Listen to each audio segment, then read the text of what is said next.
And welcome back to episode 75 of the Hit the Showers podcast, presented to you by the Foolproof Entertainment Network. As always, I am your host, Clifford Jordan Jennings, here with my guy, the Dot Connector. Ain't been here in a while. I got shit I gotta do sometimes. Listen, I get it, G. Don't we all? Malcolm fuck ass King, I don't know where he at. He was supposed to be on, but you know how fuck dudes do.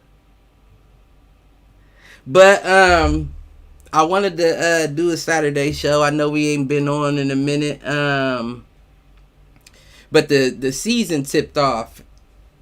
And very interestingly, I think this season may be one of the best NBA seasons that we see in a while, because it seems like there's been a big mix-up in talent. As much as people like to say people are strategically placing themselves, which I do agree is true, I don't know how much of that matters.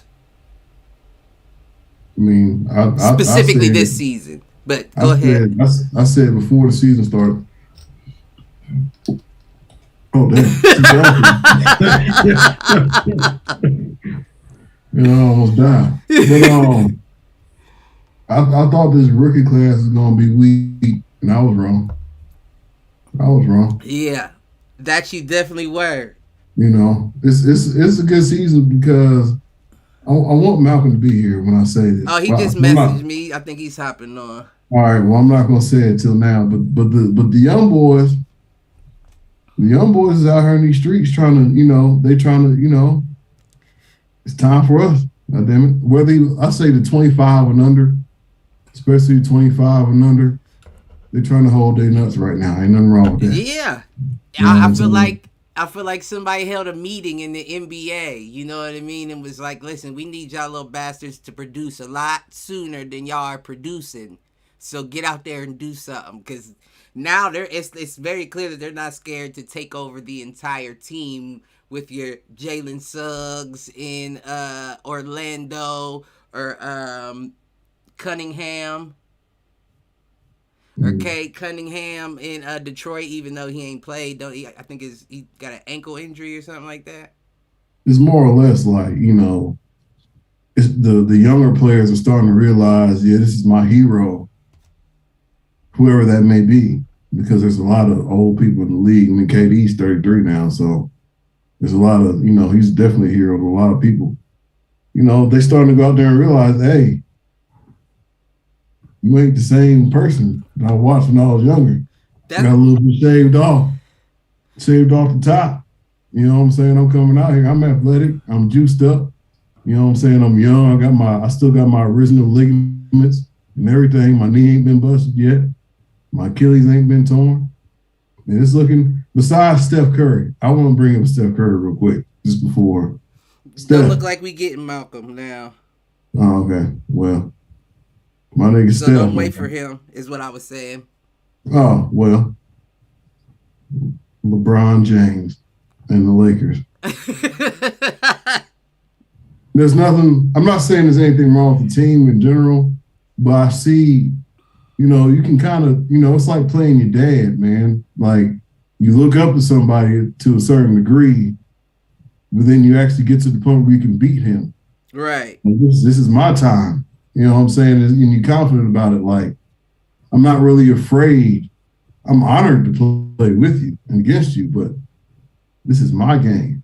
You know what I'm saying? You the old nigga out here in these streets. You the one lagging behind and shit. You the one that can't keep up. You know what I'm saying? I'm out here eating McDonald's before the game and shit. There you go. He about to hop on for a few seconds with his chump ass. Yeah. Y'all was talking shit. Aaron, you asked, and I shall appear. Bulls, they ain't really played nobody like that. Not too impressed, to be honest. They look hot for a minute, but we know what's going to happen come playoff time. Cliff, you know what happened last night to the Cavs, so not much to say about that. So, hey, look, for a second, the Cavs was out there like, I think we can handle these niggas. Listen, they had them. They were up in the fourth. They felt like it. I didn't say they followed through. I'm just saying they was out there. Look, I know the Lakers gonna make the playoffs and they're gonna do something. They're probably gonna pull something out. But at the end of the day, let's just be honest. Niggas is looking at the calendar right now, like, man, I ain't got so much more time. Well, the shit's over with. What kind of hat you got on? Where y'all going to get something to eat? Oh, I had to do something different today. We're going to that. We're going to that. Oh shit! If they ain't got a beach ball, you can take that off. What's that, Cuba? Is that Cuba? You on the Cuba? Today, me and the wife loves art, so she got Van Gogh tickets. So we're going to that like 7. So it's like an art exhibit. Yeah, it had to be a sophisticated black man. Cliff can't go in there, Nigga, you look like a ghetto Dick Tracy. You fucking private eye detective. I'm like, man, this nigga's trying to rob us. This is how you, this is how you dress after the Lakers beat the Cavs last night in LA. Okay. How many motherfuckers about to speak to him in Spanish? Right. Exactly. Yeah. I'm not Puerto Rican. Hey,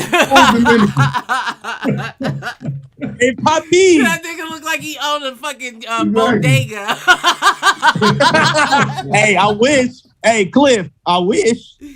Oh, shit. Let me stop. But your Lakers is trash.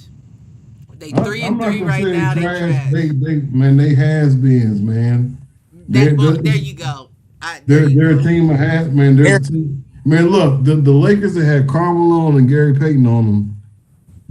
Karl Malone was on the Lakers? Yeah, with Gary Payton. I never knew that. When they lost to the Pistons. Never knew that. Remember when they lost to the Pistons? Yeah, but Gary Payton and fucking Karl Malone was on that team, and they blew it. Well, listen, y'all can say what y'all want, Aaron. Okay, we ran through the Cavs. Cliff and I made a bet on it last night. We're gonna run through y'all next at some point. So then what? I don't know, man. I don't know if you're just gonna just run through us. We're gonna get the win. We ain't gonna run through. We're gonna get the win. I don't know if I see y'all running through anybody. Maybe on a good night. Listen, I don't see y'all consistently running through anybody this season. I need to holler at Russ and be like, hey, man, look, chill out. Listen. Yeah. LeBron went 1 for 10 from 3. Did he? Yeah, the only one he hit was from the logo. Right. So that one shot made up for the other 9. Nigga shot 10% from 3. Listen, I'm just saying. Listen. What y'all need to worry about, since y'all in the East, y'all need to watch that Miami Heat. Have y'all seen that Miami Heat team? Well, they're a good team. Jimmy Butler been cooking. When they got Kyle Lowry. Jimmy Butler always does that, and then he switches off. He's like, Jimmy Butler has a battery. He'll play tough for like a good so many games straight, and then he just falls back in the backfield and lets everybody else start playing. He doesn't play like that the whole season through. Yeah, you're right. But listen, I'm not gonna lie to y'all. I'll be 100%. Much shit as I'm talking as a Lakers fan, I am still very, very much so worried about the Warriors. Even though they lost that game to the Grizzlies, the Warriors are still the Warriors with Steph Curry, man. And Cliff, and Aaron, you're going to have to agree. Hopefully you do. That just proves the point. No matter what team you put Steph Curry on, they're going to be a contending team. No matter what team, I think. What do you mean? Look. Steph Curry, to me, at this point, I'm not really an anime guy. I have watched some anime just because there is some good. You know, you can't sit down. I've seen more anime porn than I've seen. Anime cartoons. At least you know what the genre is about. All right, you get it. What I'm trying to say is that Steph Curry is that person who's like, I'm not really. If I was a coach, I don't know what the game plan is. What do you do? Nothing. What can you do, Aaron? Well. Tell me something, Cliff. Tell me something. Well, I'm saying both of y'all are kind of right? Because Steph Curry, when you got somebody on your team as good as Steph Curry is in shooting and moving off the ball, all you really do is tell people to set off-ball screens for Steph because he's going to move where he needs to move to get open. So there's not a specific play that can be ran when you have Steph moving back there by the baseline. He don't smoke. He don't drink, as far as I know. He runs all game long. He drink. He'll probably beer and like cocktails and shit. He ain't no square. What I'm saying is he doesn't. Not a drinker. Steph Curry is not. We all know Mike used to stand outside the stadium and smoke a whole cigar, which is not, a good thing to do before a game.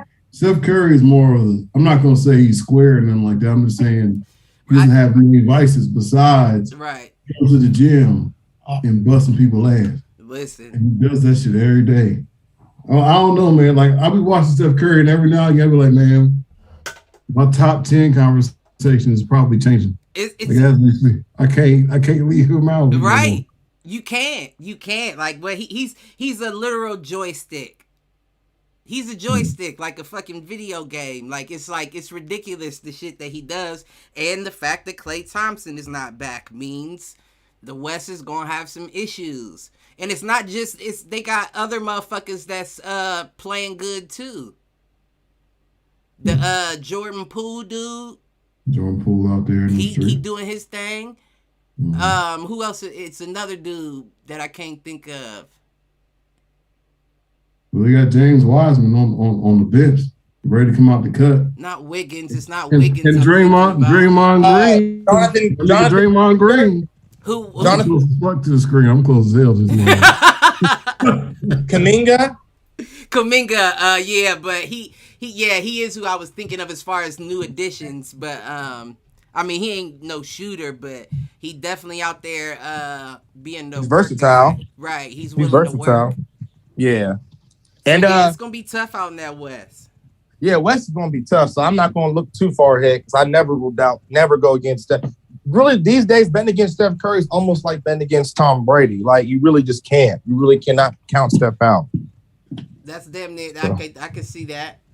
You know what I mean? Like, I'm not saying Tom and Steph gonna always win, but you damn sure can't count them out. So I don't, Yeah, every bet against them is a nervous bet. Right. Real talk. Tom Brady in his eyes, make sure you know where you're at. That nigga Tom Brady, as much as I don't like where he came from. Oh, Aaron. Right.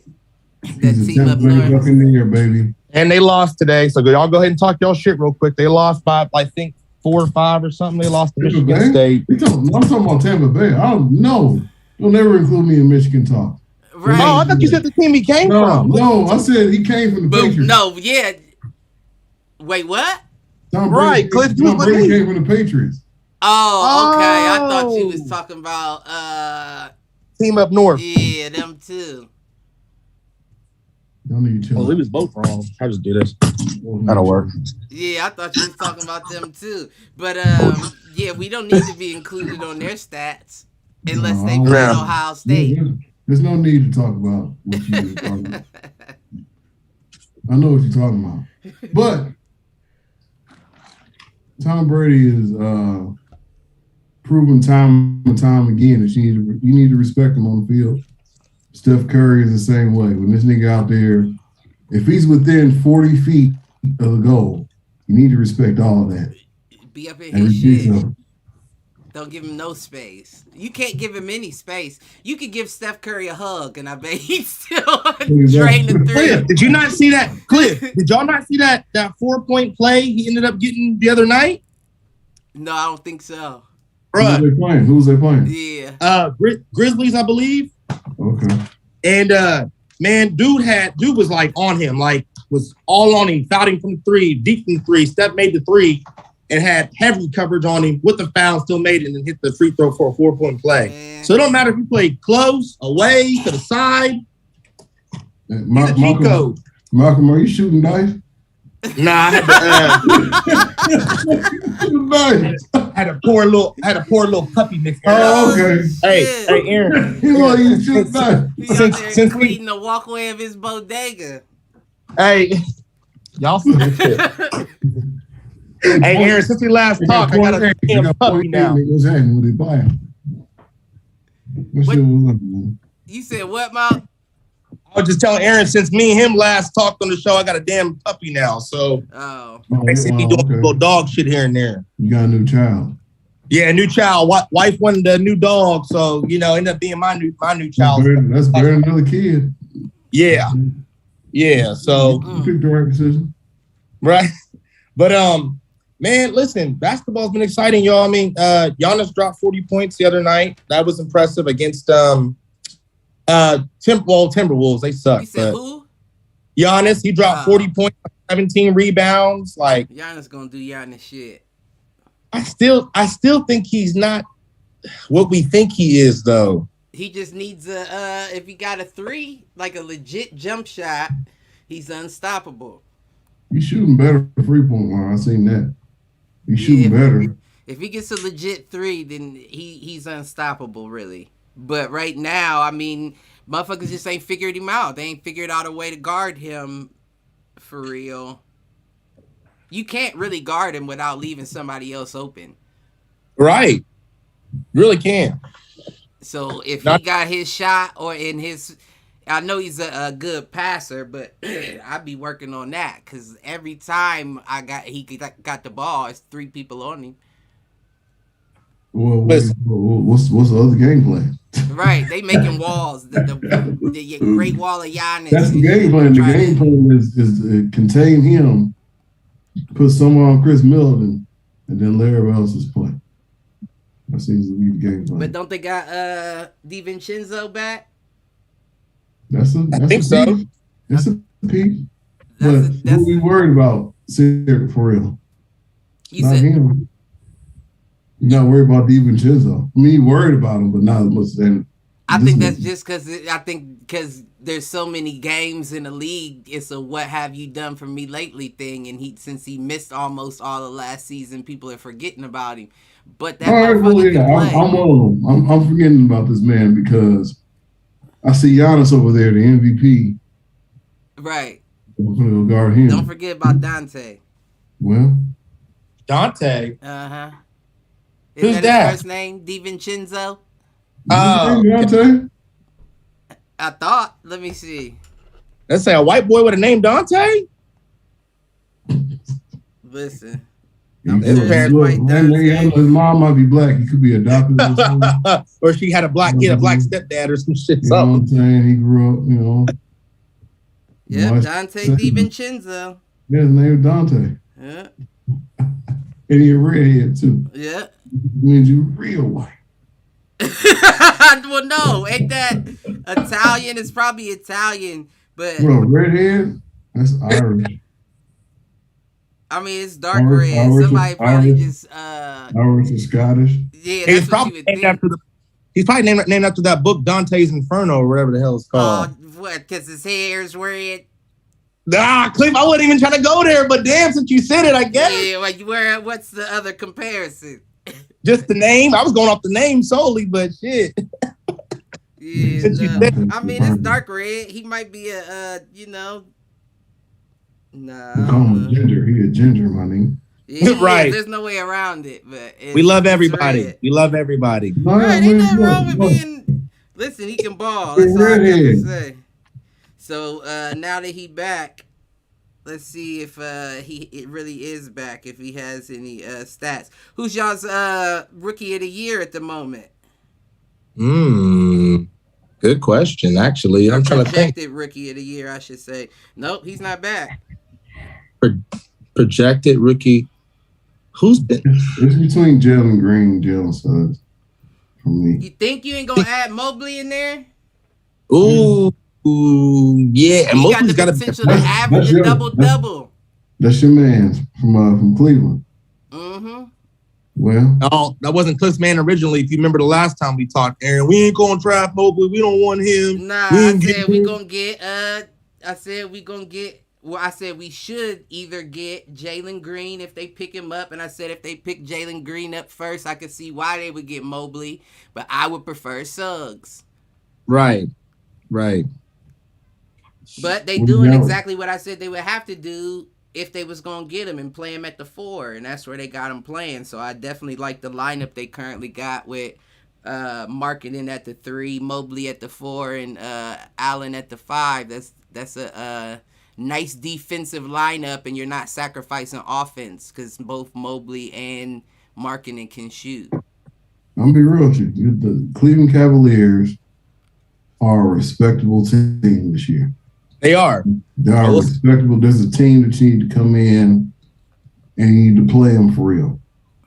That's like I'm not giving you too much love, but at the same time, you can't go in there light-footed and think shit's sweet because you don't get mollywopped. Right. I see that now. Listen, I told you. See, I wasn't trying to listen to me. I said last year that they was gonna make the playoffs next year. I didn't even know who their draft pick was. I ain't say that. I ain't say it was gonna make the playoffs. But right. You got a plan for this. They gonna make the playoffs.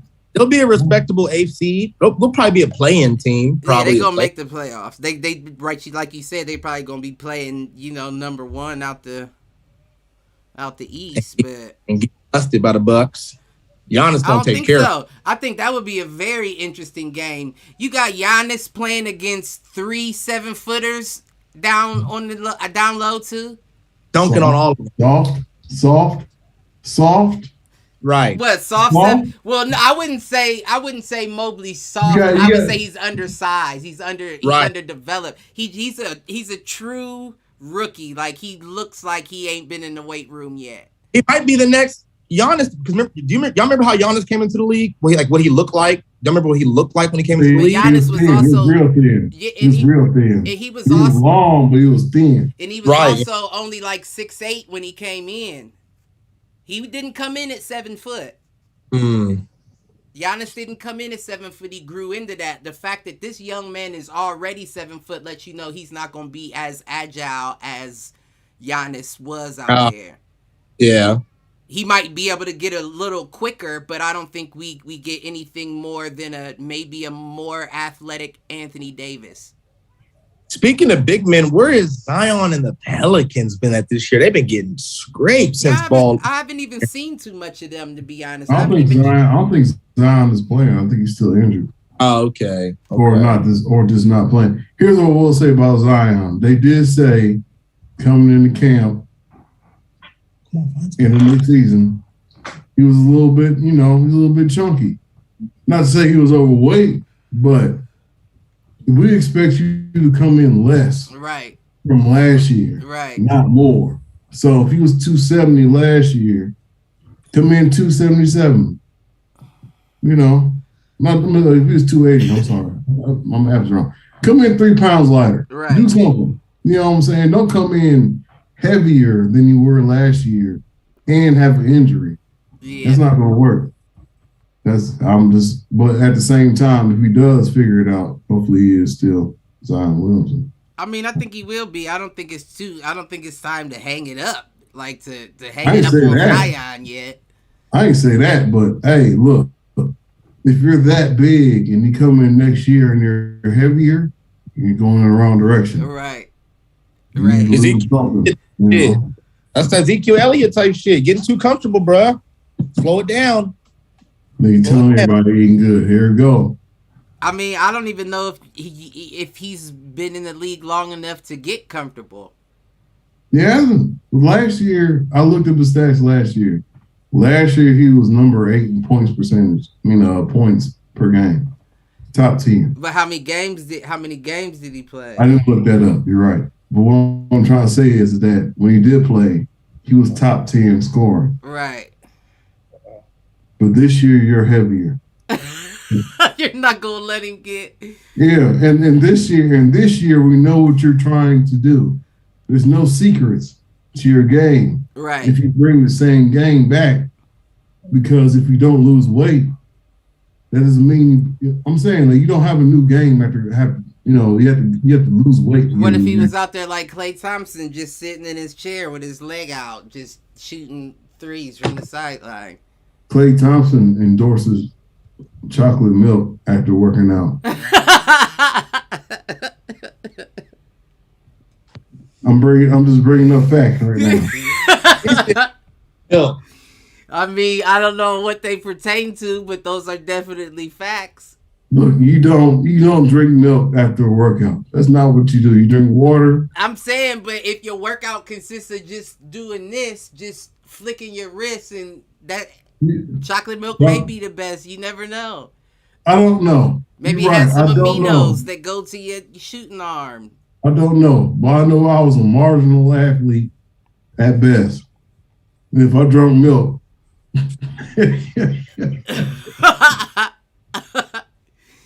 well, I mean, as opposed to what? A protein shake, steroids, what? no, nigga, water. Well, I'm sure he's drinking. I'm sure he's hydrated. I'm sure he's not hydrating with milk. All right, so look. All right, so let's just say that if we knew a top level athlete, he just did a grade A workout, everything he needed to do. Chocolate milk. I just said, your mama lunch lady? Where you get that chocolate milk from? Your mama work in the lunch at the school? Is this the best thing you can drink? Is there nothing else? Maybe he also got he was the first to get a shoe deal overseas in China too. So maybe he's just looking at it from a different. I'm not mad at that. I'm not mad. I don't know what his check was on that. Oh, I doubt it was big enough. But you never know how many people but they make the shoes, so they like, we ain't about to buy these shits. They got them in their hands. Like, yeah, no, these ain't it, Clay. So you know they ain't buying them. They got to ship them somewhere else to get bought.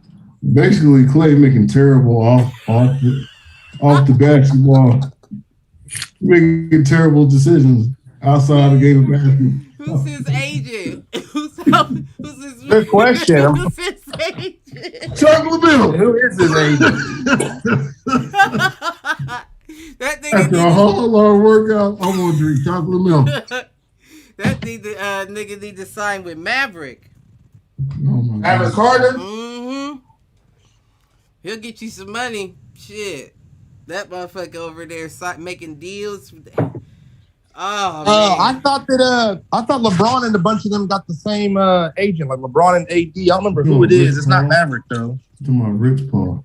Yeah, Rich Paul. Rich Paul's the go-to guy. Yep. Uh-huh. Yep. Good shit, Aaron. Yeah, that's him. Yeah, he be getting shit done.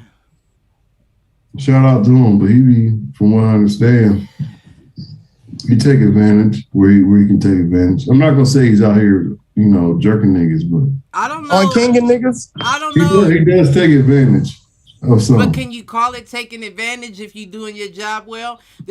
Listen, there's a reason why the elite are with you. Right? Okay. So That's true. My price may be triple their price. But you see what I'm getting done as well. Oh shit. Okay. That's my fault. Hold on. You good? Yeah, Rich Paul, man. I can't be mad at him. Yeah, he's Don't forget to lock up the bodega, my G. Man, right.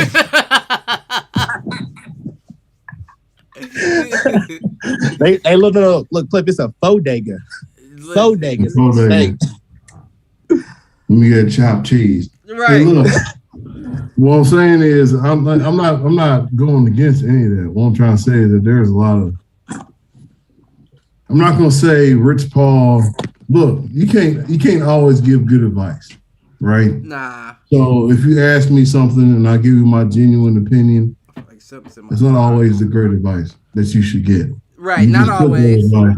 So Rich Paul is a victim of telling people, hey, look, man, you should bet on yourself. Well, hey, look, 90 million ain't that bad. You should probably take that, pimp. I think one or two times he said that in the reverse, like 90 million. Oh, you worth more than that. I've been in the cut, like, I mean, but this. I'm just trying to get 90 million. But I'm not saying that's. At the end of the day, what I'm trying to say is, look, you have to bet on yourself, and that is a personal opinion. So if somebody tells you to bet on yourself and you take the ride, then you're along for the ride because that shit can go wrong. Because I told you, hey, look, if you think you're worth 90 million or more than 90 million, then think that. But at the same time, I'm trying to give you 90 million. When you say no to this, it's up to you to go get that extra. So listen, you ain't wrong. You ain't wrong. You about to be out, Mark. Who's your before you go? Who's your hit the showers and who's your who you think's gonna be rookie of the year on the man? Rookie of the year. Rookie of the year, I'll go with your boy Mobley because I can't lie, Cliff, he looks nice, and I haven't really seen too many other people personally. So rookie of the year, I'll say Mobley. Hit the showers, y'all. Definitely goes to them punk ass Arizona Cardinals the other night for blowing that game against the Packers for sure. They had that one in the bag and blew it. So they drove down the field and everything, had them right where they wanted them to be through that last minute interception. So Kyler Murray and the Cardinals got hit the showers, bro. Yeah, I'm not mad at that. But shit, enjoy y'all's evening. Y'all be safe. If anybody says stop that Hispanic guy, snatch that hat off your head. Don't get your watch stolen, nigga. Get your watch hey, stolen. Don't worry. I'll just get right back online and pay $10 and get another one. Oh shit! What's up? Hey, Aaron, this that LA rich broke lifestyle. That nigga make it look flashy. Who you trying to impress? That nigga took nobody. You did nobody glass in his shop. Shut the fuck up. But yeah, man, I'll definitely get with y'all. I'll still harass y'all niggas in the comment section. Mm-hmm. You ain't harassing shit. Don't do that and drive. Yeah. I'll be with y'all. All right, y'all. I'll be back then. This nigga in a minivan, nigga. That's a minivan. All right. Man, listen. What was we talking about? Basketball. Oh yeah, he threw me off with that Cardinals hit the showers, but yeah, I agree though. That was an interesting game. Who'd you say your rookie of the year was? You said Jalen Green or who's? Jalen Suggs. See, I think if Jalen Green for this. Jalen Green because he's kind of in the Anthony Edwards conversation of going to a team that's not really worth too much or nothing. Right. And being the star of that team. Like Anthony Edwards on the Timberwolves is the best player. You got Carlton Towns, you got D'Angelo Russell players. But what I'm trying to say is, you think about that team now is Anthony Edwards. You think Jalen Green is that guy? Besides Kevin Porter? I think they're the black copy and paste. Tyler Hero and what's his name? Not Mc. Who was I thinking? Tyler Hero and what's the boy's name? Duncan Robinson. Yeah, I do. You're right.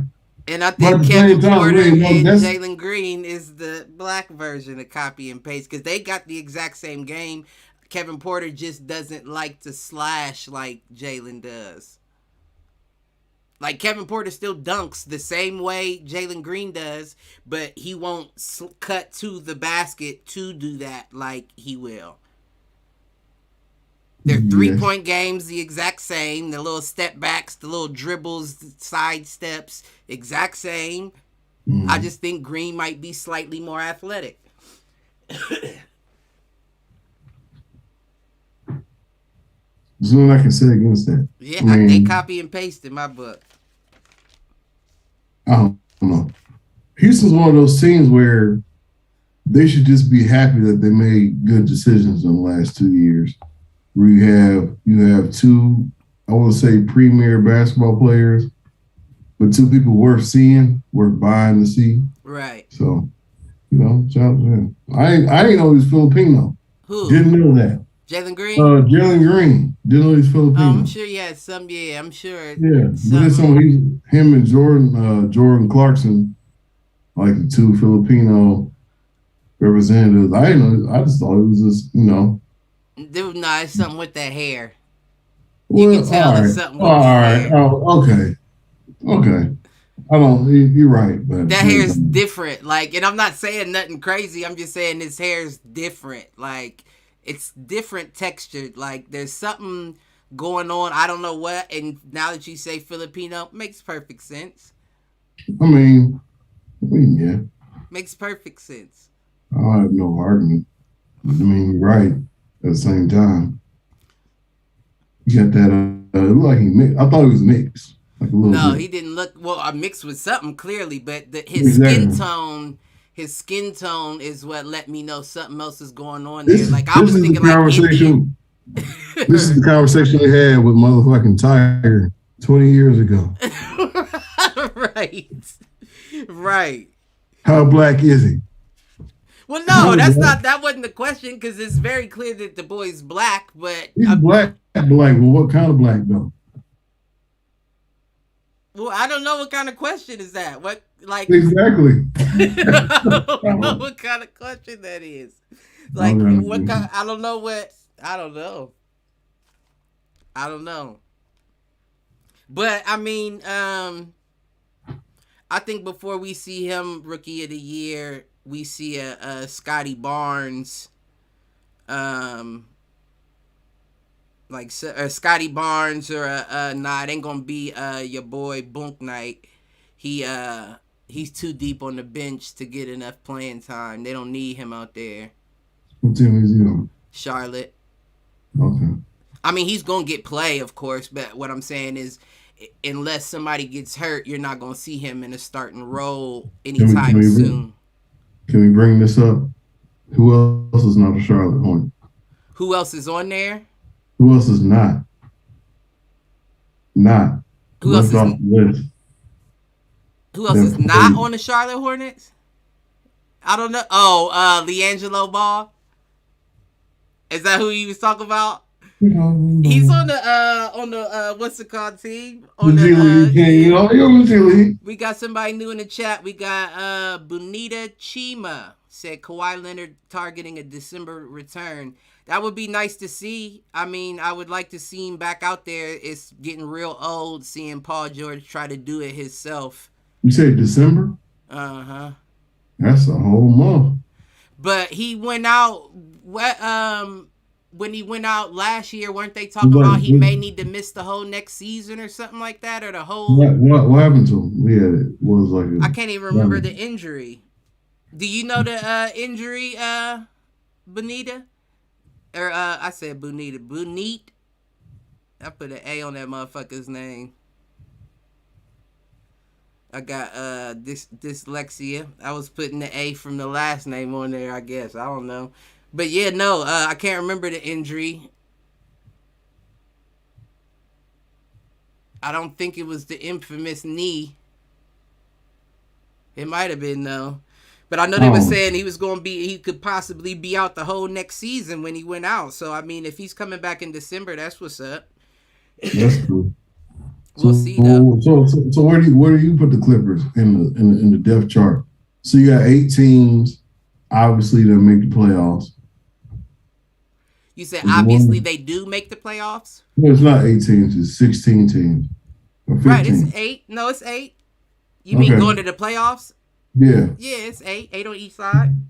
Okay, so is it the Clippers in that 8? I don't know right now. That depends on partial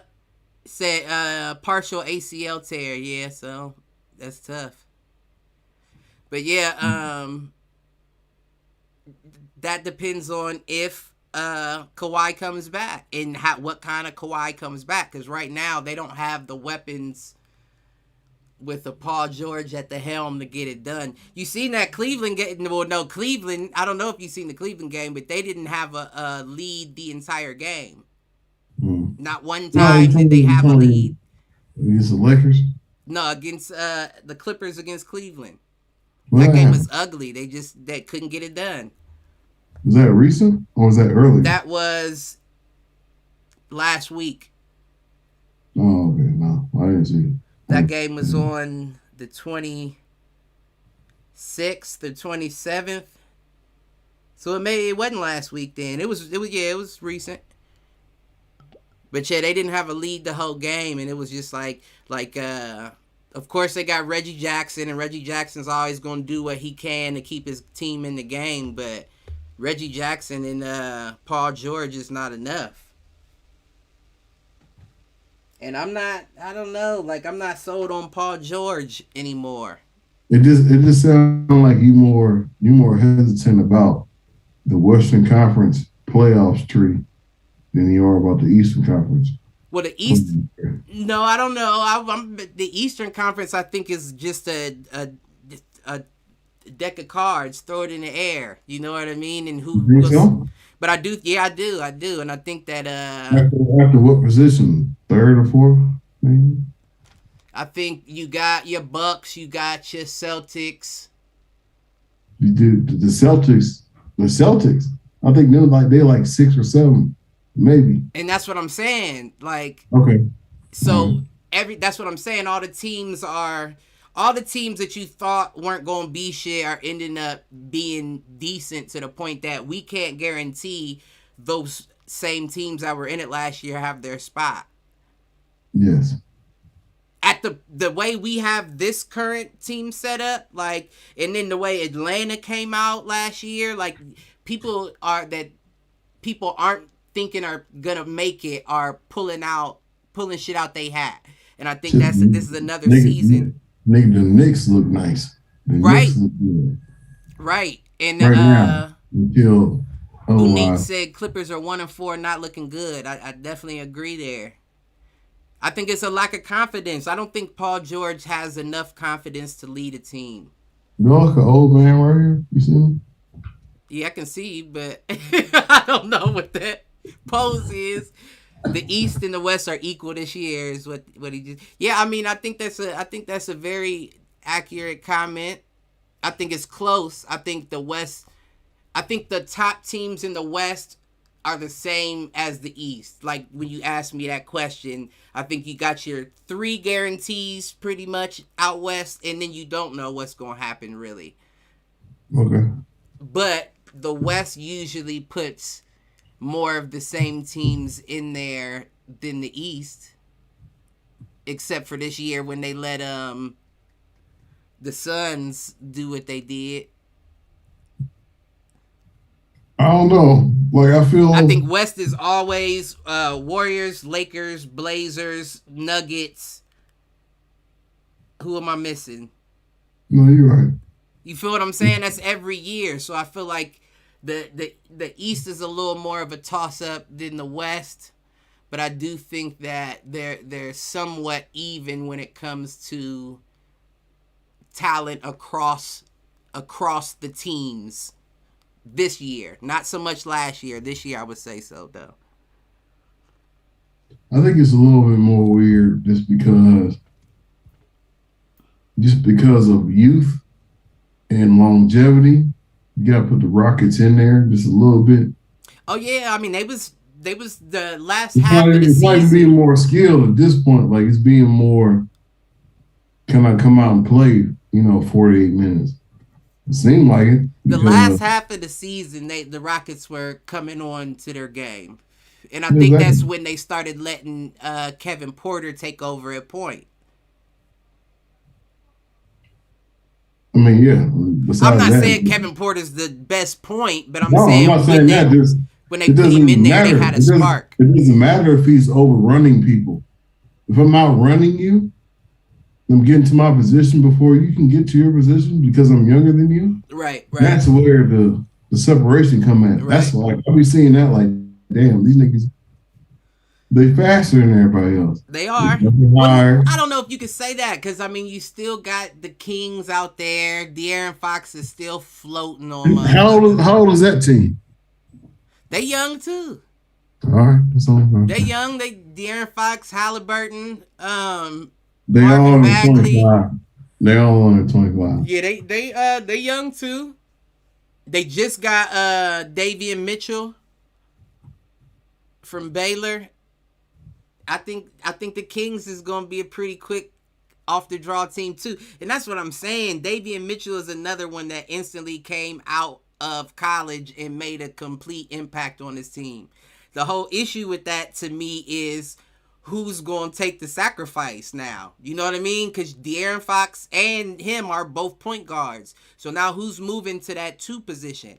Davion's a little too undersized unless y'all going to do a Cleveland thing. I get what you're saying. Yeah. That's why that pickup didn't quite make sense to me. I mean, you don't leave somebody that good on the table, but that pickup didn't really make sense to me for Sacramento. But I think, listen, I mean, depending on if they play him, if they do that 1-2 situation, I think Davion Mitchell could be in the running for Rookie of the Year. Yeah, you have to, if you're a coach, you have to realize that you have a team that has a specific advantage. Your advantage might not be intellect or experience, but it might be athleticism. Right. Let's just run the ball. Just keep running it. They don't have our type of energy. Sacramento is that type of team. As far as the Western Conference is concerned, Suns did it last year. If Sacramento, I'm sorry, go ahead. No, being the energy team, right? I understand what you're saying. Is an advantage. But if Sacramento could find, and I think Marvin Bagley is a good addition for what I'm about to say, but if Sacramento could find some bigs that could run the floor like their guards, and of course I don't mean like their guards. You're not going to find bigs that can run the floor like a guard per se, but I mean like if they can get down there in advance to let their guards be speedsters like they are to where they don't have to catch up with them, they would be a very dangerous team. I don't know if Tristan Thompson is that guy. I know. He's on the Kings? Yeah, he's their center. I love Tristan Thompson as center. He came from Cleveland. He's a workhorse. He doesn't miss games. I love him as center. He's just not that kind of center. I think that's why Cleveland. He's 6'9", nigga. He's 16. I mean, but he still gets rebounds. Like, he still gets offensive put back points and all that. So I'll take him 6'9" regardless. But for that style of play, it doesn't make sense. I think that's why Cleveland got rid of him. Because they started going the Sexton, Darius Garland route, and they like, Tristan's not going to be able to keep up. Get him off. Get rid of him. And then you put him on a team that's a Darius Garland, Colin Sexton kind of duo. You know what I mean? That's where I feel like it's like you missed it on that, but you don't. I wouldn't miss out on a Tristan either. I would just hope for him to be my backup rather than my starter. I think at that point, it's like a trust thing. It's trust. Because Tristan Thompson, Tristan Thompson is a great addition to any team, right? He's a hard worker. He can show you how to do hard work and all that. That's great. But to a young team, I think he's an inhibitance. To where as an older team, he's a value. Like to a young team, they can use old school. You know what I'm saying? You spilled something like that? Nah, I had my headset was wrapped under my Ethernet cord, so when I tried to lean back, I was like snagged. I had to adjust. But no, I was listening and I heard you. No, what I'm saying is that Tristan Thompson is like more of a good piece to an older team, to where he is a piece to a younger team that makes them seem older. I don't know if I see what you're saying. I see what you're saying. Mm-hmm. I was just gonna say I don't know if I necessarily agree into what you said last time. I can definitely understand what you're saying there. I just think it's like how the NFL, when you start to be the old guy on the team, you end up being the player coach. Like, you're not meant to be the starter. I think you could still be beneficial to a younger team as a backup, but not as the starting center there. Because like I said, when you got a team with that much speed, why is Tristan Thompson your center? He's going to be exhausted. But at the same time, nobody has a better gas tank than Tristan either. Tristan Thompson will run up and down your court like the best of them all game long. He may not be fast, but you ain't going to see him slack off running up and down that court. No. So maybe that keeps him in his being able to start. Because I'm sure there's a lot of guys that are a lot faster that take plays off. That walk it out sometimes. These are coaching decisions that we don't make.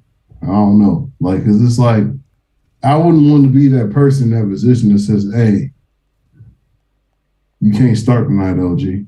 But why not? I mean, listen, this is my motherfucking job, my G. If you can't start tonight, work harder in practice. But you can't start tonight. I'm sorry. Yeah. I'm not about to argue with nobody out there. You can't start. Tristan, get your ass in, please. It's not the listen. I'm not the kind of guy that's gonna get nervous. Listen, I'm not the guy that. I'm sorry, but you're fired. I'm sorry, but you're fired, and you know why. So I shouldn't have to explain it. Well, you just tell me, look, you're fired, and I'm sorry. Right? Like, no, I'll give the I'm sorry fired first. You're fired. No, I'll give the I'm sorry first. I'm sorry that it came here, but you're out. You're out of here. But I had to do. You're not cool. That's your job. You get paid to tell a motherfucker he's not starting tonight. I'm not saying you should do it with a smile on your face. You know what I mean? Like, don't demean a motherfucker, but you can't start. You know what time it is. What are we trying to do? We're trying to win a championship. Right. Can't win it with you. But I do want to know, that's interesting. It's going to be interesting to see with Tristan as their starting center, how they do this season. Then I think Alex Lynn is their backup, which is another decent center, but he's older. What is he, like 20? Not older, but he's like 28, 29. As a big man, you're getting up there. That's not, We don't know how much longer them knees gonna last and you can get up and down that court. So you got two centers that don't quite fit your mold in Sacramento. What's Sacramento? That has nothing to do with us. You know, when Sacramento that has nothing to do with us. Sacramento's one of those cases where you look from afar and you admire what you see and you hope for the best. But now I like the Bulls. They 6th in the West. That's great. We are 7 games in? 8 games in? Not even. They're only 5 games in. Well, then, enjoy the top. Yeah, the Lakers Cleveland game last night was the 6th game. That made them both 3-3. Really good luck. No, I'm not saying it's still, you know what I mean? Like, you got some teams that are historically making it to the playoffs, such as Spurs and Clippers, that are 12th and 13th right now. So we know it's going to change as the season goes on, but I'm saying they're young, like you said. So a young team, I would imagine, is better off holding that pace up than an older team. Yes. You know what I'm saying? Yeah, they have a better chance of being able to keep that. Right. At the same time, the NFL is a good measure because when the Super Bowl's over with, it's like February. So first, second week of February, you know what I'm saying? You out there, you get the whole who won the Super Bowl. At that point of the NBA season, it's a critical point because who is the top dog? Because for the rest of the NBA season, it's all NBA. Right. That's going to be the focus. So I want to know after the All-Star break and all that shit, who is, it's interesting to me because I do care. But you don't really care in the first half. I get it. No, at this time I have I'm glad you brought that up. I'm glad you brought that up for all my shower heads out there because I know that we've been off kilter with the schedule. We haven't done Saturday shows, I think, for the past 3 weeks. We've been on every Wednesday, but the show will get back to its original schedule of Wednesdays and Saturdays. And for anybody that would rather talk NBA than NFL, we will get back to our Wednesday shows after. Like you said, I want the All-Star. I want to come out for the NBA All-Star weekend, which should be after the Super Bowl. So after the Super Bowl, football's done on Wednesday, of course, and then we back to Wednesday shows being all basketball, and that's when the season really begins. That's when it really begins after All-Star break. Let's really see how everybody. That's when you get to see how people really gonna play. The trade deadline. Right. Right, when you get to see who people stuck with, that's another interesting point. I was upset about that Cleveland loss, not to harp on like Cleveland because they my squad, but I was upset about that loss because I'm watching the game. Well, I watched the first bit of it and I fell asleep and ended up watching the last end of it. But I'm watching the game and they was just so fucking sloppy starting that game out. Who, Cleveland? Yeah. Against the Lakers? Yeah, man. Like it was, and I know what you're saying, but me, I've been watching Cleveland, right? Like I've been watching every game, so I know how they play, and then I know how they looked, and it's like, come on, like what the fuck was this? Colin Sexton finished that game with 9 points. That motherfucker's put up 33, 26, and then you go to the Lakers and you put up 9 points. I mean, I didn't know that, but yeah, right. That's like, and let's be honest, that's Colin Sexton. And I said this to Malcolm on the phone. I think now that Kyrie is out, Colin Sexton is the best, smallest finisher in the league. I don't think there's another undersized finisher as good as Colin Sexton. Yeah, I mean, you can throw out names, right? You can say your Dame Lillards, but Dame doesn't drive like that anymore. Dame don't drive like that anymore. Dame gets a lot of his points from the 3-point line and mid-range jump shots. I'm not going to sit here and oppose you because I don't for sure know.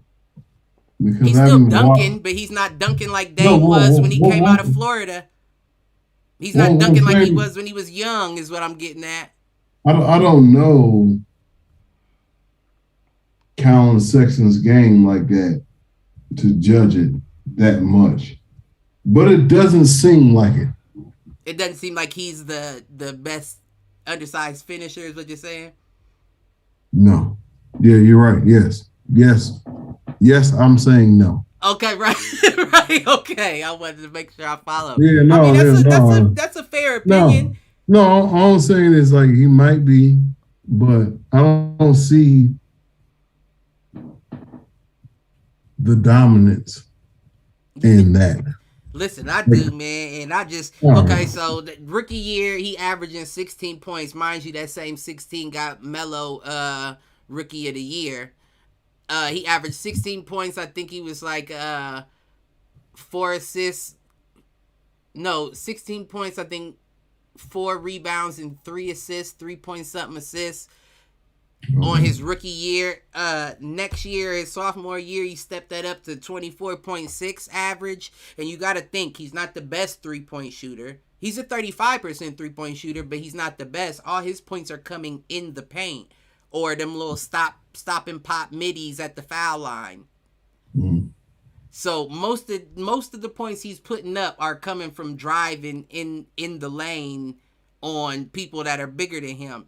And he listen, in my opinion, I don't see anybody else finishing like that. That's his size, I should say. The fact that you got a 6'1" and point guard and shooting guard in Cleveland and they doing what they doing is amazing to me.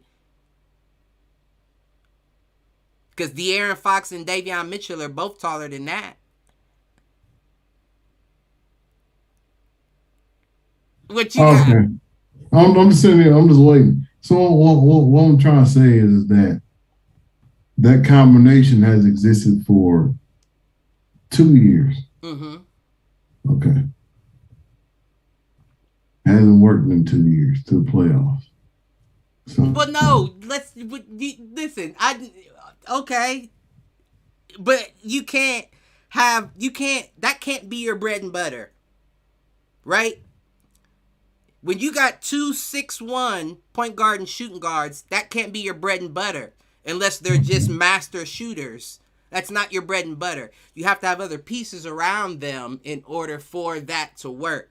Now that you have a 6'1" shooting guard and point guard, and you got 7 foot power forward, small forward, and center. Are you talking about Ricky Rubio? Well, Ricky Rubio 6'3", 6'4", I believe, but who's the 6'1" guard? Yeah. Colin Sexton and Darius Garland. They both 6'1". Okay, all right, okay. I'm sorry. I thought you were talking about Ricky Rubio. Nah, I'm talking about both of them. They both 6'1". I hope they grow a little bit more, but because they both was young. But it's to the point now where I'm realizing I don't mind the fact that they're small, especially like I said, when you have 7 foot small forward, power forward, and center in that lineup. And then even off the bench, they got a decent backup to where you don't have to keep them. You know what I mean? Like, you still got Kevin Love and, what's the name, he coming off the bench. You don't have to worry about playing bigs. Afro? No, he's starts. Jared Allen starts. But they still got, they got Taco Fall, but that's not who I'm thinking of. It's they got He's second or third string. Yeah, he's third string. I'm trying to think of a second string center. I can't think of it right now though.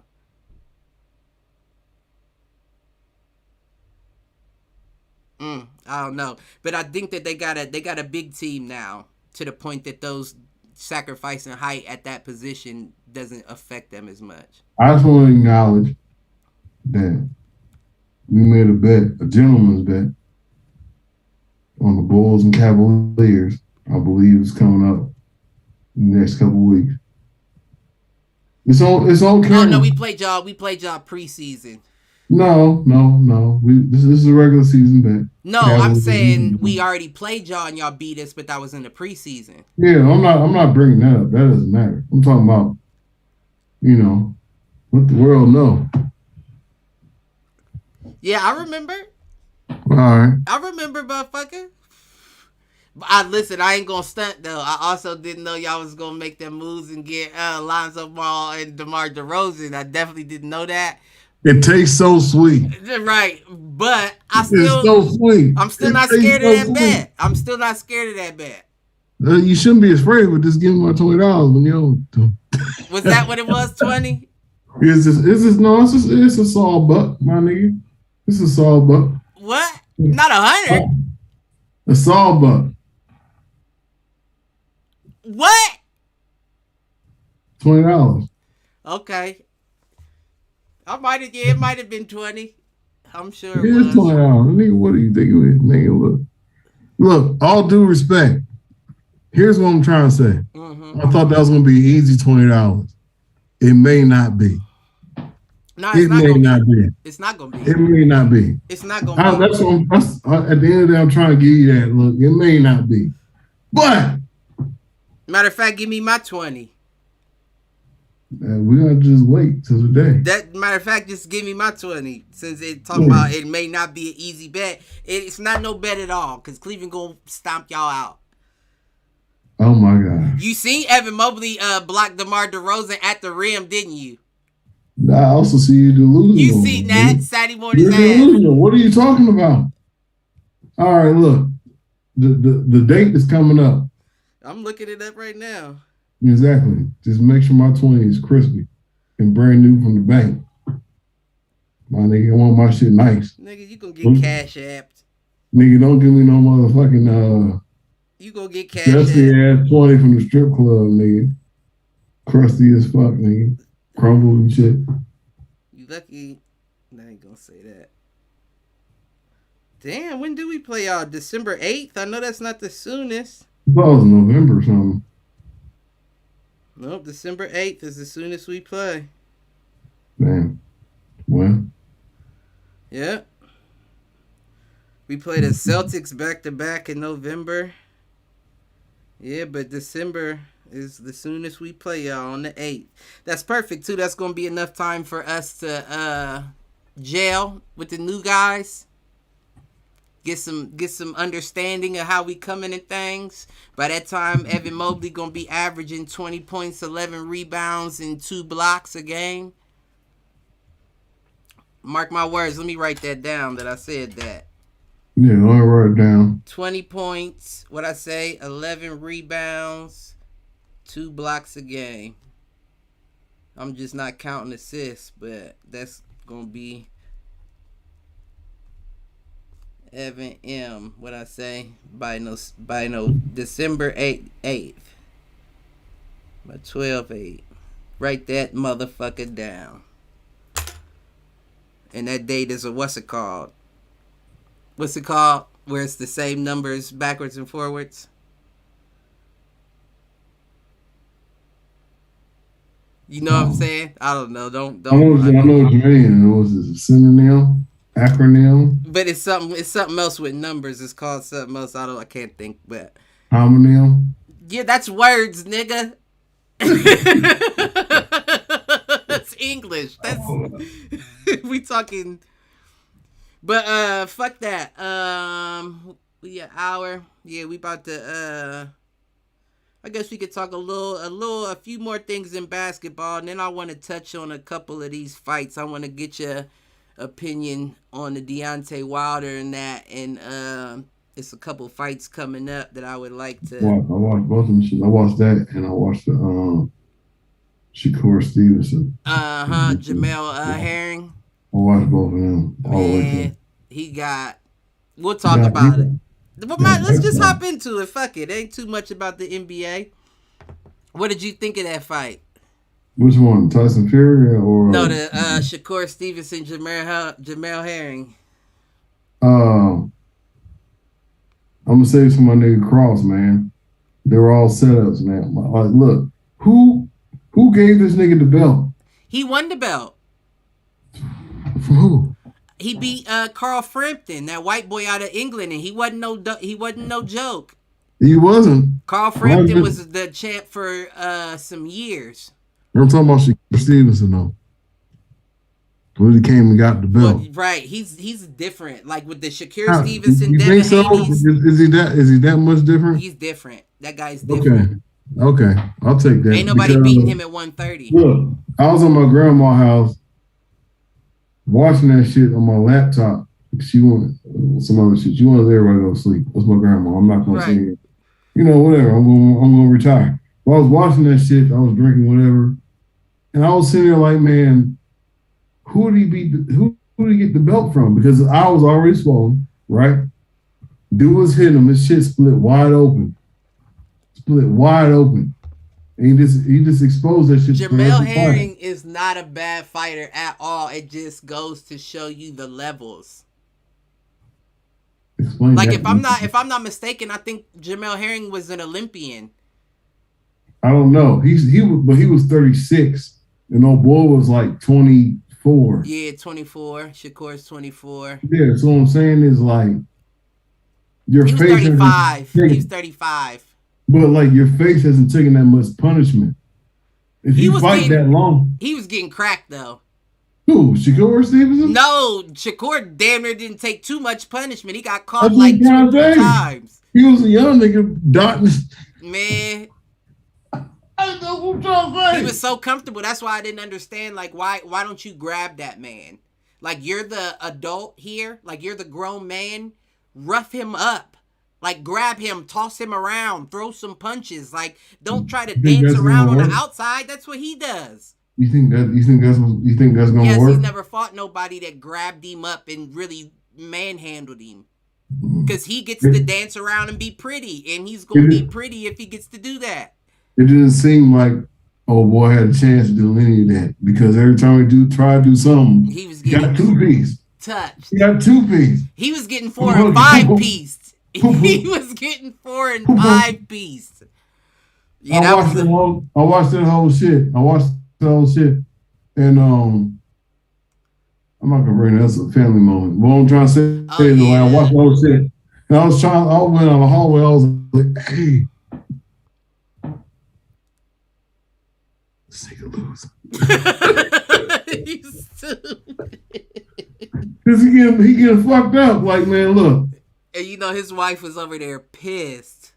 She was on the ring side every time that was his wife onto the side. She was pissed. So look. She tweeted Shakur Stevenson after the fight and everything. No, she was talking about she was talking about how she was upset with him because she didn't like his antics leading up to the fight. and she was basically saying you're good enough skill wise that you don't have to do that to get fans. But listen, you're selling a fight. He didn't do nothing crazy. He didn't call you no bitch like what's the name, like Robert Duran, or smack your husband. Like, he didn't do anything crazy. He grabbed his belt at the press conference. Like, what are you? You're just upset your nigga got beat at the end of the day. Look, man. You gotta stand by your man, even though he get fucked up. Look, he's way older. He gonna be all right. Jamel, look. It sounds like you watched the fight. Did you watch the fight? Yeah. Okay, so you seen that every round he was not that dude. Every round. I said it's levels. It's levels. I know. I get what you're saying. So if you're a woman, ain't want to feel like, look, she was down on him for being not the person that Shakur Stevenson could. Look, I don't know how to say this. Look, the man got beat every round and every facet of that fight. He only landed 2 or 3 good punches. If this was a street fight, if this was like a whole full-out street fight, somebody would have been shot Shakur. Somebody would have been got the gun for him. There wouldn't be no other choice because he beat up Romeo. No, Romeo. Right. You are a fucking fool, man. That's all I'm trying to say, man. Yeah, he got spanked. I think he should retire, though. I think he should retire. I think he's good enough to still get wins with a lot of other super lightweights. But, like you said, he's 35 years old. You got to smooth. I think he got $4 million in that Carl Frampton fight, or $3.5 million. And then he got probably another $3.5 to $5 million in this fight. Hang him up. All right. You got your biggest payday in this fight. Hang him up. Let me ask you this question. Who you got against Bud and Sean Porter? Yeah, who you got? I like Sean Porter more. I think Bud gets the win, but I think it's going to be a very different fight than people are expecting it to be. So you think it's going to be a competitive fight? Definitely. Okay. The only reason why I say that is, and I'm going to give you my reasons why. Regardless of what people like to say, Bud got rocked a few times in that Gamboa fight. And Gamboa is not Sean Porter. You got to understand, both of them came up from lighter weight. Sean Porter came down. You understand, as an amateur, he was fighting middleweight? No, he was fighting higher than middleweight. Light heavyweight? Maybe? He wasn't fighting light heavy. I think it was right before that. Cruiserweight. Wait, okay. Cruiserweight is below heavyweight, so it was below. So cruiserweight's like cruiserweight should be like what, $170? No, cruiserweight is below heavyweight, so I think it's 160. No, 168 is Canelo and Caleb Plant's fight, and that's welterweight, super welter, or not super welter. It's so what's middleweight then? I think that's 185. Or no, wait. 168 is welter. Damn, I don't know. Let me think. I'm going to look it up because I can't remember off the top of my head. But, what was the, I'm asking who's gonna win. We're talking about Bud. Oh yeah, Sean Porter. Yeah, what I was saying was Sean Porter came up. He fought Alexander Usyk, the heavyweight champion, the current heavyweight champion. I don't know what that means. The current heavyweight champion, the guy that just beat Anthony Joshua, the white boy that beat Anthony Joshua. Yes, Sean Porter fought in the amateurs, is what I'm saying. But didn't that dude just lose? Who? Usyk? Dude just beat Anthony to another white boy? No, Usyk ain't lost. Usyk just beat Joshua for all the belts. That just happened that was like, last month. Last month or 2 months or the month before. Okay. That was recent. I'm way off. Yeah, that was no more than a month and a half ago. And now he has a rematch with the dude. No, you're right. You're right, because I watched that shit. And Anthony Joshua got his hands full. Yeah, he did. He ain't know what to do. I thought about it. Look. He ain't know what to do with him. I want to send out a PSA real quick. I'm not the toughest nigga out here in these streets. But Britain and England do not have boxers that put fear in my heart. And they never have. Lennox Lewis. Who else? Lennox Lewis was Britain. Canadian, though. Okay, whatever. Look, all right, that's he whatever. He moved to over there, but he was Canadian. What about Conor Benn? I don't know who that is. You haven't look him up. Conor Benn's a undefeated welterweight in Terrence Crawford's weight class. He's just coming up, like he's a young buck. He's the son of Nigel Benn. Nigel Benn was like the one of the first black champions over there. So should Bud fight him or Errol? No, he's not ready. Conor Benn's not ready. I think he's only like 18 fights in or something. Okay, like that. So the fight I want to see, is Errol Spence and Bud. I want to see it. Right. I would love to see that fight. Right. Who you got? Look, Tyson Fury and Deontay Wilder. I watched that shit at my homeboy crib. Mm-hmm. I put money up for that. I want to see the whole show. I watch all the undercards, all that shit. Who'd you put money on? Wilder? I didn't put no. I said put money on this buying the fight. Oh, okay. Yeah, I didn't put money on nobody. I just helped buy the fight. Right. No. I just wanted to see it, and it was worth my money. It was. It was worth it. It was. I would like to see that, but I don't know if Bud is gonna provide. You sound like you don't have faith in Bud, man. Who, me? Yeah. Faith in Bud? In Terrence Crawford? I said I think he's going to win. I just think it's going to be a lot different than people. Put it like this. For a guy like me, like when it comes to gambling, when it comes to legalized gambling, like odds and shit, I only bet with the underdog. Because it's it's the only way you really make money. Worthwhile. Right. So I only put money on underdogs that I see an opportunity for the upset. This Sean Porter fight is a fight I would bet on Sean Porter. Over Bud? Yes. That's what Bud has never in his career, he's never fought a Sean Porter. He's never been roughed up before. He's never fought nobody that's going to grab him, headbutt him. Sean Porter's known for his headbutts. He sneaks them in there where he doesn't do it on purpose, but he's a Cleveland nigga. I know that. He leads with his head, so he's known for a very rough style that Terrence Crawford has not had before. And if you struggle with Yerkes Gamboa, Sean Porter's a tall order. Yeah, Pete. Sean Porter, go ahead. But for everybody else, Sean Porter was a tough fight for Errol Spence. And a lot of people thought Errol Spence lost that fight. So, a Terrence Crawford, somebody that has moved up in weight as opposed to an Errol Spence, I mean, I think that's a very tough fight. Like, you got a guy that's moving up. Like, he moved up from 135, undisputed 140. Moved up to 147. The only fights you've had there have been Amir Khan, Jeff Horn, and Kell Brook.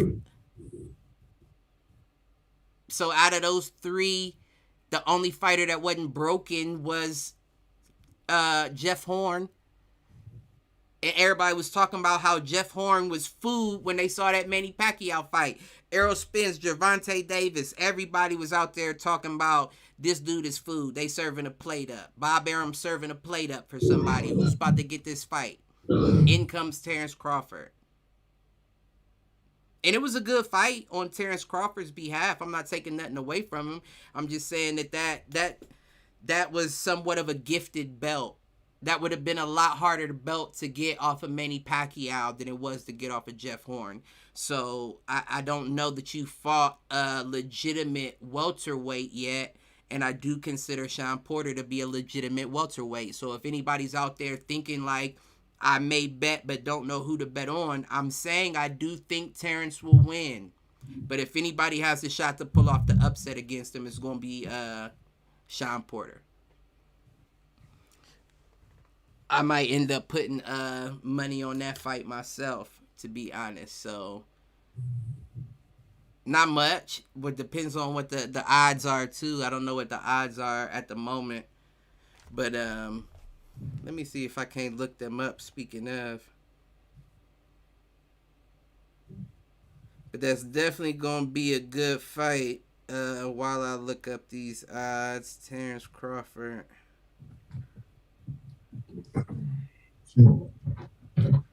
Sean Porter odds. Is gambling legal in Atlanta? In Georgia? Yeah. Probably. I don't know. I really don't. You guys, Turk is the gambling expert, nigga. Terrence Crawford is a minus 500. So you would have to put 500 down to win 100.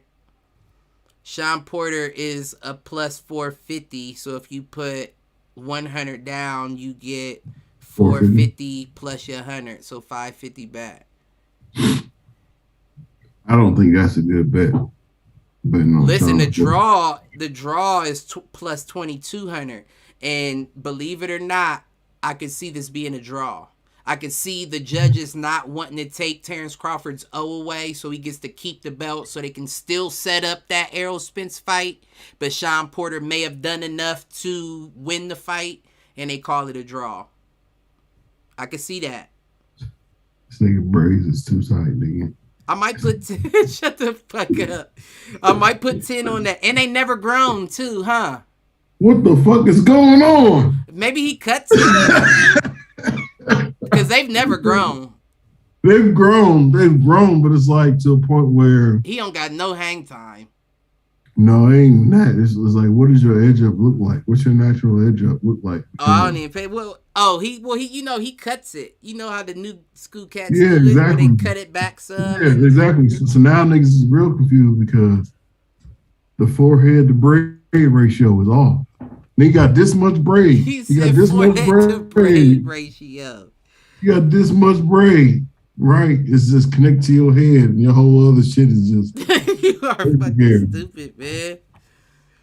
No, I get what you're saying, though. But all I'm saying is, look, from my perspective, I think Bud Crawford wins the fight, and I don't think it's a decision. I don't think it's a knockout. I think it's a decision. I think it's a unanimous decision. Nobody's knocking out. I don't think even Terrence Crawford's knocking out. Yeah, well, I'm saying I think it's a unanimous decision, and it's Bud. I don't think you get a unanimous decision with. I don't think Crawford's ever been in a unanimous decision victory, unanimous decision loss. I'm saying wasn't in one in Broner. That Errol Spence one was very controversial. People are still saying Sean Porter won that Errol Spence fight. I don't think so.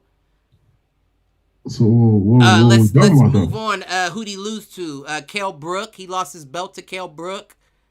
You talking about Sean Porter? Yeah. Look, Kell Brook. I said Kell Brook. I meant Keith Thurman. He lost his belt to Keith Thurman, and then he got it back. And Keith Thurman is soft as butt cheek. No, he did. No, he did. No, I'm sorry. He didn't lose his belt to Keith Thurman. He lost his belt to Kell Brook. Keith Thurman is soft. Oh. Keith Thurman still ain't got. Only person that ever beat him was Manny Pacquiao. Man, Keith Thurman's. All right, look, I'm not gonna sit here and say that Keith Thurman is not a respectable boxer. I think any fighter is respectable because you're doing it, but from a fan standpoint, he fight niggas open handed. He hit niggas with this. With the paw, he paws at him. Yeah, he do this. He one of these people.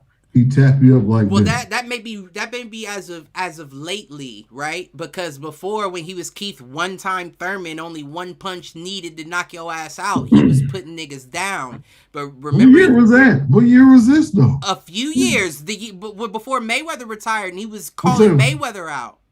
But what year? I'm asking. This is probably when was the Manny Pacquiao Mayweather fight? 2015.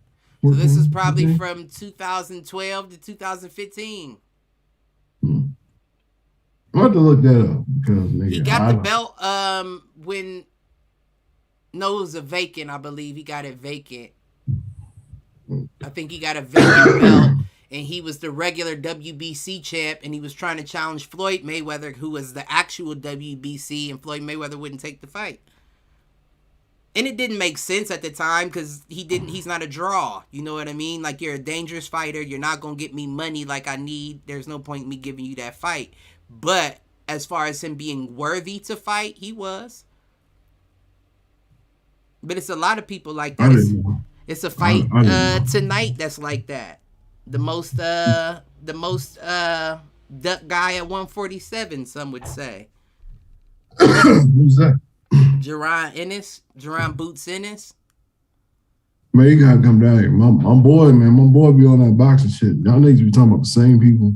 I don't know, fuck y'all niggas be talking about. But I might need you to put me on with him because I'm trying to get some people together to do a specific boxing show, like a hit the showers for boxing only type shit.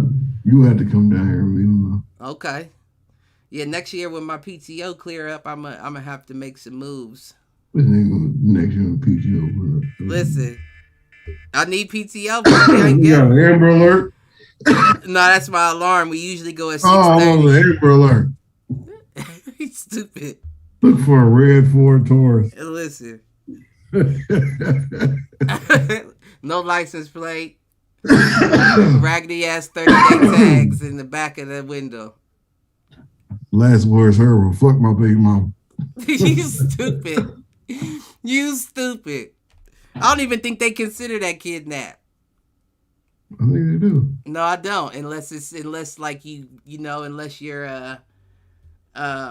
you took the child, like I was talking about it to somebody the other day because a young lady's baby dad did that, and she called the police and was like, "There's nothing much we can do. Like, he's not dangerous. He's with the father. We can't really do nothing about that."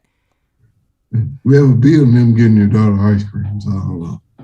You said what? We have a beat on getting your daughter ice cream. They out there doing a motherfucking regular family event. I get what you're saying, but at the same time, I mean, they might. Don't listen. All dads out there, I wouldn't say go pick your kid up from school without calling your baby mom first. But I don't think that they don't hit you with no kidnapping for that. I didn't say you don't do jail time. But that's what an Amber Alert insinuates is that there's a kidnapping involved, an abduction. Oh yeah. The Amber Alert. You're right about that. I gotta use the microwave one more time. Nah, you good. But yeah, speaking on that fight tonight, we got Jerron Boots Ennis, 27-0, 25 knockouts, fighting Thomas Delorme, who is 25-5 in one draw with 16 knockouts. This is really just a step over fight for Boots. And I think he really only has the fight because he can't get a better one, because I think he's ready for all the top name welterweights. He's just not getting the opportunities at him.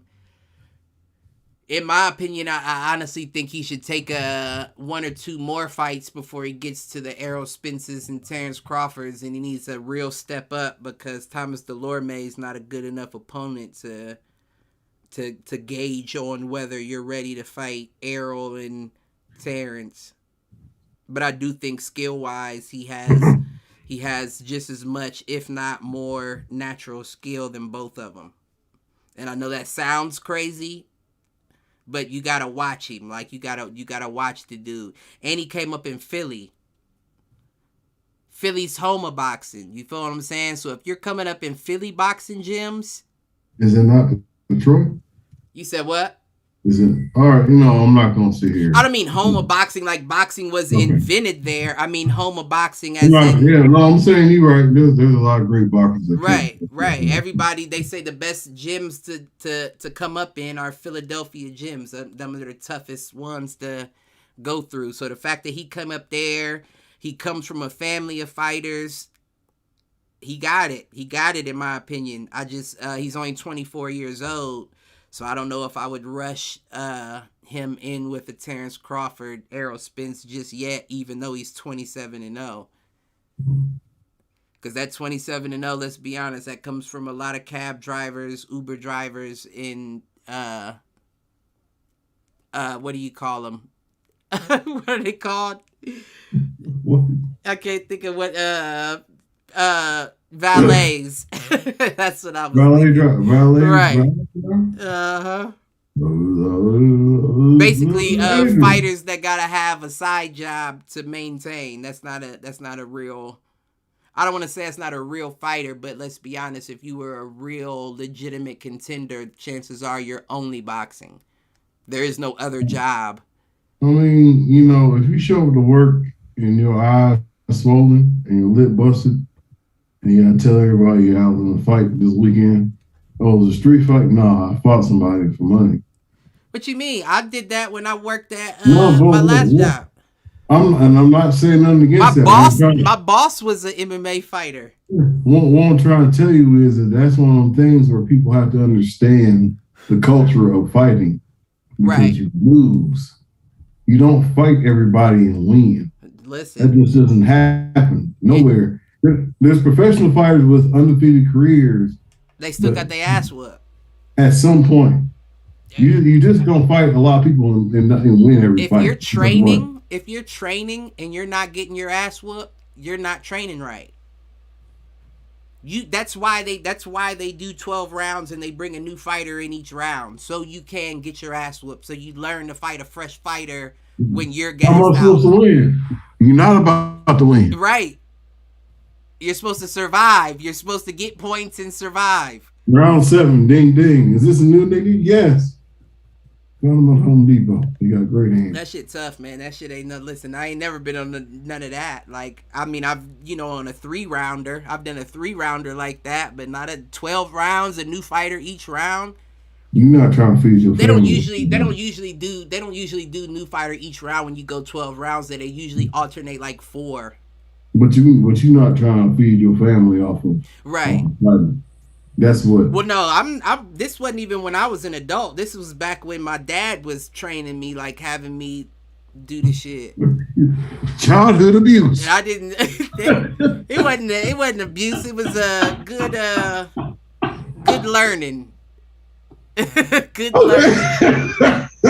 I mean, kids got to do that. Even kids that fight amateur, they may not do that serious, but no, yeah, I just got regular fights. I got regular fights when I was a kid. Wasn't no scheduled fights.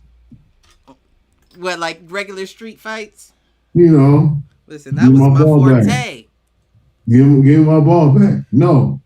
All right, well, got 1-2 ways of solving it. I ain't gonna stunt for the world. That was my forte. I was undefeated in the street. Now you want to talk about rings and gloves? Yeah, I got my ass whooped a few times. All right, well, I wasn't undefeated in the streets. I'm not gonna sit here and lie. You know my secrets. But as far as everything else is concerned, I get what you're trying to say.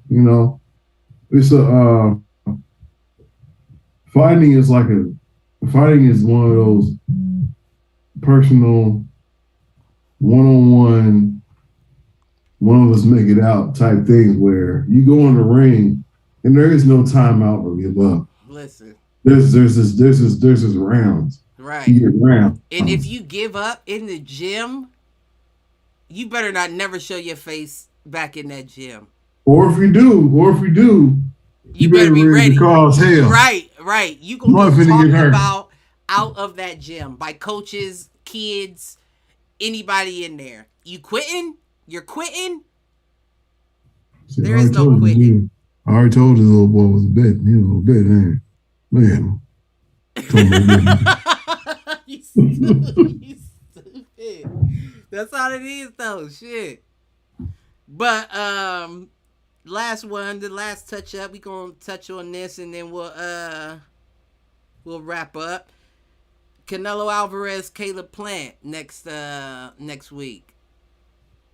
Do you know about Caleb? No. Okay, so that's not a good. I'm not going because I'm gonna go with Canelo because and it does make sense to go with Canelo, right? Because let's be honest, Canelo is by far our generation's best fighter. Well, aside from Floyd, Floyd still in general, who's better? The Canelo?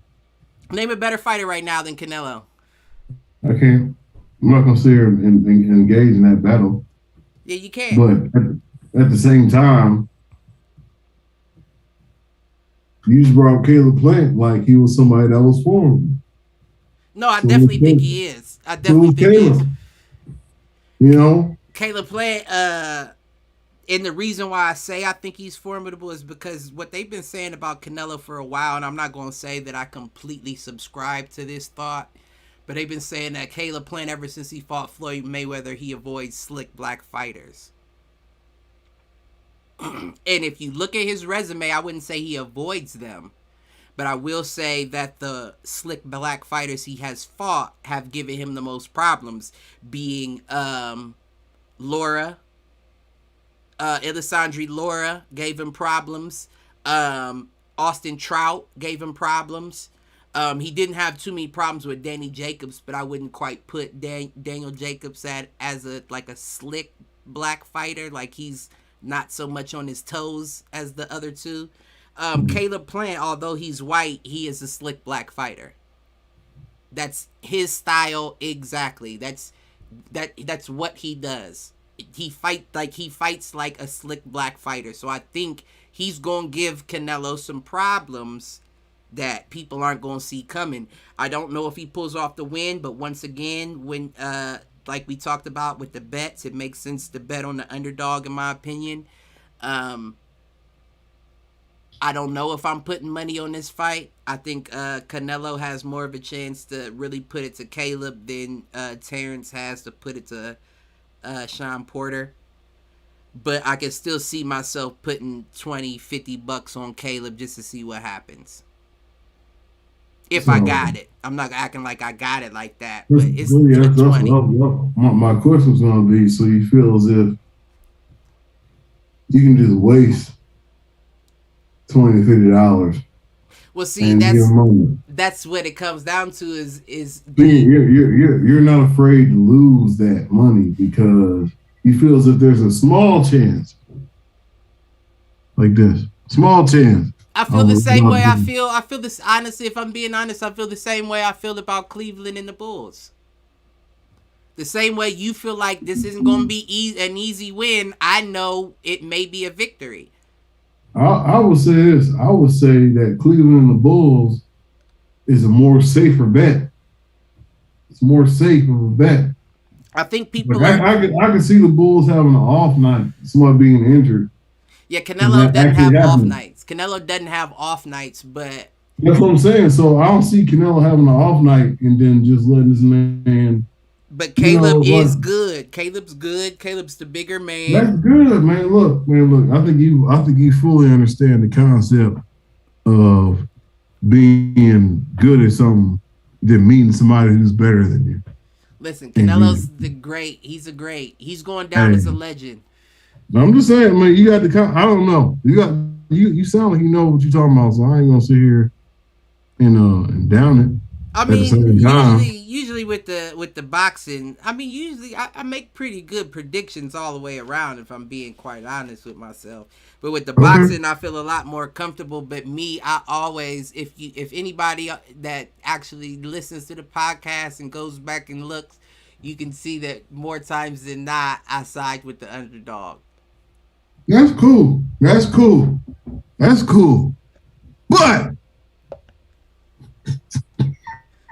I get it. That's Canelo. I'm just, I'm also that's the beauty of where I'm at with boxing because I'm at more of a fan standpoint where I don't care who's fighting. I just want to see a good fight. Right. I don't have too much. Nah, it's certain people that I'm invested into. Yeah, no, I don't have them like at this age and with the fighters. I had an investment with Triple G. That shit didn't work out. What I'm trying to say I was telling you when you had it. I said, okay, wait, look, damn it, I had one. What I'm trying to say nobody. But look, ever since then, every time I watch a fight, I just want either to go the distance or be like a 9-10 round knockout fight where somebody, it's back and forth, and then eventually you give up. So you get caught off balance. Somebody hit you with a clean hook, whatever. So you don't like Gervonta then, huh? Who now? Gervonta Davis, Tank. Yeah, I know who Tank is. You don't like him? All right, but and I'm gonna say it again. Canelo said that's his favorite fighter now. They were all setups, my nigga. Who, Tank's fights? They were all setups. What you mean? Tell me, look, I want to see a fight where he gets tested. Has he been tested? He went up to 140. He fought Mario Barrios. Well, I'm saying, has he been tested as far as has he had to go the distance in a fight? Yeah. Well, no. Well, I mean, he has one distance on his record, but the Mario Barrios fight, he knocked him out in the 11th. Who won the fight, though? He did. He's undefeated. Tank is undefeated. He's like 24-0, 23 knockouts. They're all setups, man. No, you ain't. You don't know Tank. I don't know Tank. All I'm trying to say is, look, I'm about to eat this food in a second. Yeah, we about to wrap up. What I'm trying to say is that Gervonta Davis is definitely a premier fighter. I know who he is. Little small, 130, 140 pounds. Yeah, whatever, I'll weigh twice the size, but I don't want to fight him. I don't want to see his name. Shit, I wouldn't want to see him for real. I don't want to fight him. I weigh 280 pounds. I'm old as shit. I don't fight this nigga. He gonna fuck my ribs up and shit. I'm gonna have kidney problems, liver problems and shit. But at the same time, I haven't seen him be in a jam yet. In a whole, I didn't even make. What they said in that Mario Barrios fight, I would watch that for your own. I might have to watch that fight because I've never seen the fight where he moved up to 140. They said even Floyd Mayweather hopped out his chair and went to the corner in the middle of the fight, and you can hear him say, "You're down on the scorecards, you're officially down." And he catches an attitude. And Floyd's I'm just telling you the truth. I know. I hear. I don't want to hear. And he put him out Mayweather talk shit about nothing unless you're in the ring. Nah, but he was telling him the truth. He wasn't. I don't know if he was down, but it was too close of a fight for you to be continuing a fight like this. Go in for the kill. It's basically what Floyd was saying. You're down, take him out. Then he took him out in the 11th round. Took him out with a body shot. He was down for, he got up off the body shot, but then he just wasn't, ref stopped the fight. Put it to him. That's what I'm saying. He the best. When Canelo says that's your favorite fitter, then you know the nigga got some chops. But I'm going with, I'm gonna be wrong, but I'm going with Caleb in the Canelo fight.